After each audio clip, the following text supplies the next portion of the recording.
জানা যায় গোলাঘাটি বিধানসভার অন্তর্গত কাঞ্চনমালা বাজার সংলগ্ন এলাকার গৌতম সরকার নামে এক ব্যক্তির বাড়ির সামনে বাইক পার্কিংকে কেন্দ্র করে একই এলাকার প্রিয়তম সরকার নামে এক যুবক গৌতমের সাথে ঝামেলা শুরু করেন।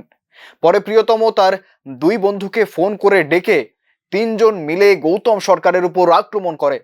গৌতমের উপর আক্রমণ দেখে গৌতম সরকারের স্ত্রী ছুটে এসে স্বামীকে বাঁচাতে গেলে স্ত্রীর উপর মারধর ও শ্লীলতাহানির চেষ্টা করে বলে অভিযোগ জানান ওনার স্ত্রী।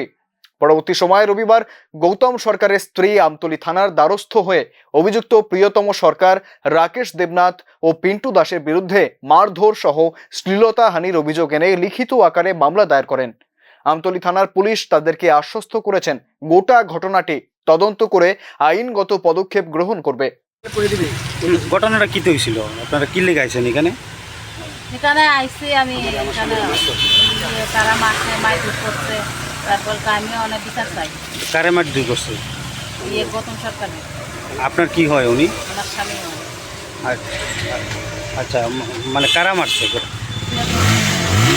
প্রিয়তমে দুজন রেডকে আনছে, ফোন করে আনছে, তারা দুইজন রাইন আসে, তারা এসে আমি তারাও লাগবে না, তোরা লাগবে না, না তারা শুনছে না, তারা আমার উপরে দুই মারধর করছে।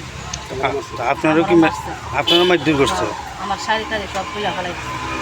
আচ্ছা, তো মানে তারার বাড়ি কোন জায়গাতে যারা মারধর করছে? তারা বাড়ি কাঞ্চনমালা। আপনারা বাড়ি কোন জায়গাতে? ওই জায়গাতে? আমার বাড়িও কাঞ্চনমালা। এখন যে আপনারা তারা বিরুদ্ধে মামলা করছেন, তো পুলিশ কিটা কইছে? পুলিশ কইছে আমরা দেখো মোহনে, আমরা কি চান, আমরা বিচার চাই। তো এখন কি চাইতেছেন? আমিও চাই, বিচার চাই, শাস্তি চাই। আচ্ছা। এদিকে এই ঘটনাকে কেন্দ্র করে গোটা কাঞ্চনমালা এলাকা জুড়ে তীব্র উত্তেজনা বিরাজ করছে এবং নির্যাতিত মহিলা সহ স্থানীয় এলাকাবাসীরা অভিযুক্তদের দৃষ্টান্তমূলক শাস্তির দাবি জানাচ্ছেন। Bureau report, news now.